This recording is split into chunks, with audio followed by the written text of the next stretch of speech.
Good morning, Brian from Sipkens Nurseries here, and today we just wanted to give you a little more information about planting garlic in your gardens. So as you notice, the price of garlic in the grocery stores has gone up really fast in the last few years, and the size of the bulbs have gotten smaller. Now, one way to remedy that is to grow it yourselves. So here in the garden here, we have three varieties that we're going to plant this fall. And we have a variety called Enchilium Red, nice generous sized garlic here, a variety called Dugansky, and a variety called Music. Music is the most common one you'll find in Ontario. It's a nice white hardneck garlic, but there's a lot of different varieties from around the world of different garlics. In store this year, we have 5 varieties, and I'm going to give you a quickie tutorial on how to get it planted. Now, today it's September, middle of September, so a little bit early for planting your next year's garlic. The ideal time is the month of October, but a lot of people just don't get around to it. So you're better off just planning on doing it in the fall.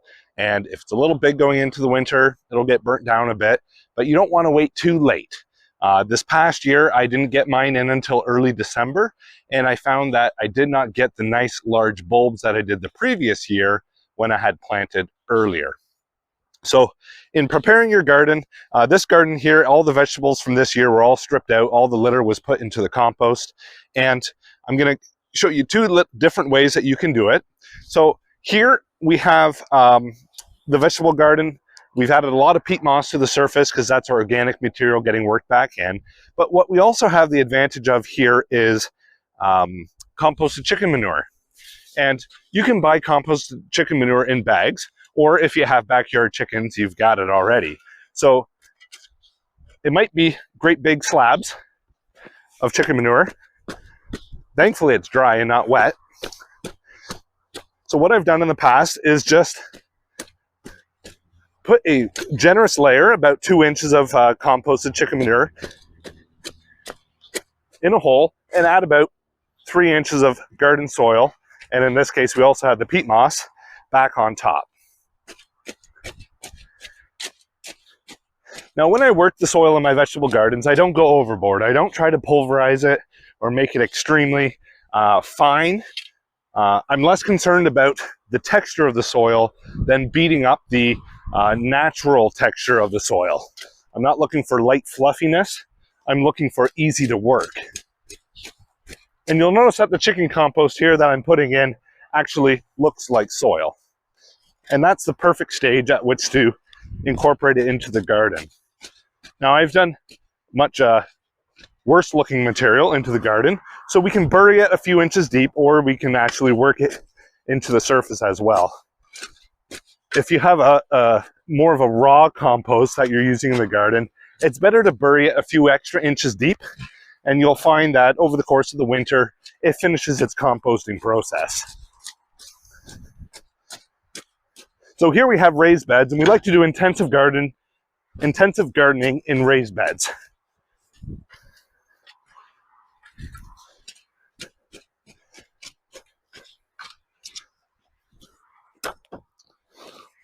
So here we have a variety called Enchilium Red. Make sure you get the label in there. So this one here, this is a really beautiful garlic, nice size cloves. So peel the paper back enough that you can get the cloves apart.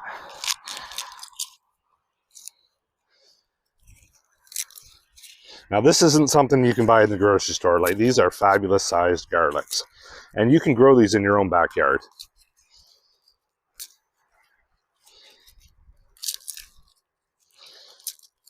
The heat or the potency of your garlic will definitely change every year with the growing season, how much water and nutrients the plant has. This is the core, which is just garbage, it's just dead. So here we have 1 bulb of Enchilium Red.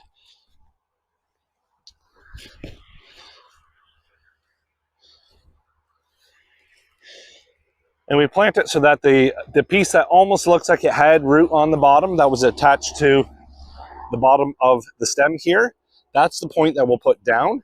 And then right now you can't see it, but sometimes if it's a little bit later or more moisture, you'll see the grassy part of the garlic coming out the top already. So we just want to nest it into the earth. I like to plant nice and close together, about 4 to 5 inches, maybe 6 inches apart, because the closer the plants are together, in a situation like this where it's intensive garden, I find that you get a little bit less weeds because the plants cover the surface. Now, mind you, you got to treat them a little bit nicer, lots of water during the growing season to really push the size. But the biggest thing with garlics is doing a nice fall planting, and I'm just trying to do one row here. Stick this one back in. So I put them in just below the surface here in really well draining soils for a couple of reasons. One, once you water it in, you'll find that you actually get the bulb close to the surface again, simply because it's such fluffy soil. And the other reason is that I want them to root down first. Now, we're early for planting this fall here, so I'm not too concerned about them not taking root before winter. But especially if you do a late planting, you will find that you definitely need to have them tucked in to well-draining soil a little bit deeper, and then make sure it's mulched. Now, we would mulch it with straw or leaves, ideally straw, and a nice thick layer so that the bulbs don't get too cold over winter, so that you've got some insulation. In a raised bed, for sure. In a garden bed that is simply mounded, you can get away with less, but it's still really good to mulch it. The other reason I really like to mulch my garlic with straw is it's a weed suppressant, especially if you have straw that doesn't have wheat seeds in it, because otherwise you have a little bit of a wheatgrass patch going on with your garlics. So here we have the next variety. We got Dugansky. Everyone's got a different opinion on garlic as to what they like better or not. We use garlic in a lot of different things, but especially when we're doing pickles at home. You can pickle garlic into everything. Cucumbers, salsas. If you're pickling onions, add some garlic to it. You can pickle garlic on its own. Now look at those beautiful cloves. Nice and big and nice and rosy colored. We have other varieties that we're not showing here at the nursery as well. This fall we have one called Purple Glazer. There's Dugansky, Music, and there's another one. It's in Chilean Red. And one, just can't remember it right now. So here we go. Here we got another one. You see a little bit of one that almost looks a little bit shrivelly in here. I'm going to plant it anyways. It might still have a good heart inside of it.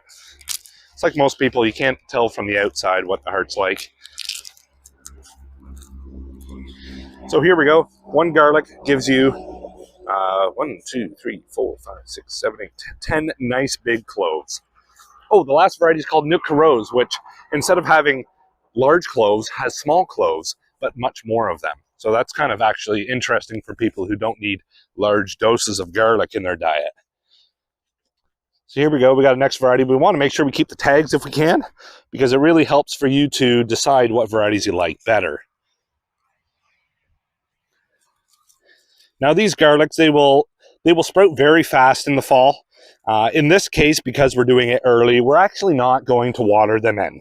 If I was doing it in October, I would definitely water it right away. Here, we're just going to let it sit dry for a week or two, because we wanted to get this video out to you to demonstrate on how to do it. And as soon as we get into October, then we'll start watering faithfully again. And we'll probably find that the garlic doesn't get too tall before winter. So these garlics here, hopefully before December, they're showing a few inches above grade. And that's really all we want. It's fine that they're green coming into the winter. And what you'll see with the garlics is that as soon as you hit March next year, if they're well rooted coming into the winter, you'll find that they grow very, very rapidly. So cool season grower, it loves it cold, and we'll find that that's how you get the best harvest. So the garlics really do like to have a cold season when they're growing, so that they get into that flower state where they're triggered to bloom, because once they send up that flower scape, then that's when they'll also start to develop the cloves or the bulblets around that flower stalk. This one here is Music. Nice big chunky cloves, but this one here only has 6 in it. So your multiplication is not going to be quite as fast with music in this case, because I only had one bulb with 6 cloves on it. But what I find for my family is if I plant 6 or 8 cloves or full garlics, when I break them up in the fall, I find that that gives me enough garlic for a year for our family. We don't eat it excessively, but it really adds a nice flavor to most foods. Not to mention health benefits and all sorts of old wives' tales which have little seeds of truth in them. So here you have it, planting garlic in the fall. Make sure you do it in the fall. You get way better success. Yes, you can do it in the spring. I tried that myself in my garden as well. You just don't get as large a garlic bulbs. But what you can do sometimes is you get the varieties that you want to keep year after year. And these ones here, most of the time, if you save a couple of good bulbs from your previous season's harvest and plant them again in the fall, you can perpetuate your crop year after year. Now, garlics, when I said scapes, they do send up a flower in the summer. And the garlic scapes actually are really tasty and edible. They're very firm, kind of like a hard asparagus, but if you pick it before the flower bud opens up, when it's just kind of like a curly Q, if you harvest it, you can do it up just like garlic as well. You can add it to your mashed potatoes. You can saute it with vegetables. It's just kind of a nice short season crop where you get to enjoy a little bit of bounty from your harvest. If you pick the scapes off your garlic, you'll also find your bulbs get much larger. And that's a great thing because it's all about bragging rights when you're having a conversation with your friends over the course of dinner. And I hope you all give planting garlic in the fall a try this year, and I wish you the best success. Please subscribe to our YouTube channel and like our videos so that more people get to share our love of gardening.